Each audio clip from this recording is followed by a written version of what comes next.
ওয়ালাম নাকু নুতঈমুল মিসকিনা ওয়া কুন্না নাখুদু মাআল খায়িদিন। নাম্বার 2 হলো বান্দার হক আমরা নষ্ট করেছি। এক নম্বর হলো আল্লাহর হক আমরা নষ্ট করেছি, নামাজ পড়ি নাই। নাম্বার 2 হলো বান্দাদের হক নষ্ট করেছি, মিসকিনদেরকে তাকায় নাই, বরঞ্চ তাদের সম্পদগুলো লোপাট করেছি। বৃদ্ধ ভাতা খাইছে কিনা বলেন? বিধবা ভাতা খেয়ে ফেলছে, আছে না এরকম? আছে না? রাস্তার টাকা মেরে খেয়ে শেষ করেছে। দেশ থেকে টাকাগুলো পাচার করে সব নিয়ে চলে গেছে, কিছুই রাখে নাই। দেশের সন্তানগুলোকে দেশেও পড়ায় না, ইউরোপে পড়াইছে, আমেরিকায় পড়াইছে। দেশকে এত ভালোবাসে, সন্তানগুলোকে দেশে পড়ালো না। ভার্সিটি তারাই বানালো, কিন্তু সেই ভার্সিটিতে নিজের সন্তানগুলো পড়ালো না। ভার্সিটির সন্তানদের হাতে তুলে দিয়েছে ইয়াবা, মদ, বোতল, অস্ত্র, আর ওদেরকে ইউরোপে আমেরিকায় পড়াইছে। ঠিক কিনা? অস্ত্রের ঝনঝনানি তারা করেছে। বিশ্ববিদ্যালয়গুলোকে তারা মিনি ক্যান্টনমেন্ট বানিয়েছিল।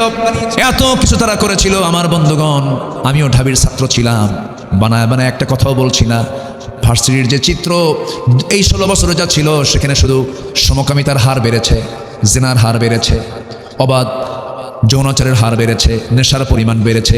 সমকামিতাকে প্রমোট করার জন্য তারা বিভিন্ন উস্কানিমূলক বিভিন্ন কথাও বলেছে। এমনকি শ্রেণীর পাঠ্য বইয়ের মধ্যেও ঢুকিয়ে দিয়েছিল ট্রান্সজেন্ডার। মনে নাই? ট্রান্সজেন্ডার মনে নাই? শরীফার গল্প ঢুকিয়ে দিয়েছিল। অনেক কিছুই তারা করেছে। আমার বন্ধুগণ, এই যে এত বড় দেশের সম্পদগুলো লুটপাট করে বাইরে নিয়ে চলে গেলে এটা দেশপ্রেমের লক্ষণ নয়, এগুলো বান্দার হক নষ্ট করা। আল্লাহ বলেছেন, বান্দার হক যারা নষ্ট করবে আমি আল্লাহ তাদেরকে জাহান্নামের মধ্যে ঢুকাবো। নাম্বার 3 হলো সমালোচকদের সঙ্গে সমালোচনা করা। নাম্বার 4 হলো যারা আখিরাতকে অবিশ্বাস করেছে, ওয়া কুন্না নুকাযযিবু বিয়াউমিদ্দিন, আমরা যে আবার জীবিত হব কোনো সন্দেহ আছে নাকি? আসতে কয় আল্লাহ কি আমাকে জিন্দা করতে পারবেন না? এলাকায় কি আলুর চাষ হয়? আলুর চাষ আলু হয়, একটু কম হয়, উত্তরবঙ্গে বেশি হয়, জয়পুরহাট, বগুড়া, রংপুর। আমার বন্ধুগণ, কথায় তো কথা চলে আসি, ওই আলুর কথা বলছিলাম। যদি বড় আলু হয়, সে আলুগুলোকে কেটে কেটে টুকরো টুকরো করে জমিতে মাটির নিচে রেখে দেয়। 1 মাস, 2 মাস, 3 মাস পর সে একটা আলু থেকে 8টা, 10টা, 15টা আলু সেখান থেকে উৎপাদন হয়।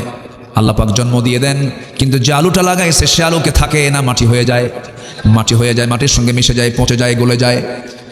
আপনার চোখের সামনে আমি দেখলাম একটা আলুকে জমিতে রাখার পর সে আলুটাকে আল্লাহ পাক মাটির সঙ্গে মিশায় দিয়া সেখান থেকে যদি 8টা 10টা আলু জন্ম দিতে পারেন, উৎপাদন করতে পারেন, সে আল্লাহ আমার দেহ বাসসকে মাটির সঙ্গে মিশায় দিয়া তিনি কি আবার জিন্দা করতে পারেন না? পারেন কিনা? প্রথম সৃষ্টি কঠিন না দ্বিতীয় সৃষ্টি কঠিন? প্রথমটা কঠিন, দ্বিতীয় সৃষ্টি সহজ। প্রথমবার যিনি আমাকে বানিয়েছেন তিনি কি আবার দ্বিতীয়বার বানাতে পারবেন না? অবশ্যই পারবেন। এটার নাম হলো বিশ্বাস, এটার নাম হচ্ছে ঈমান।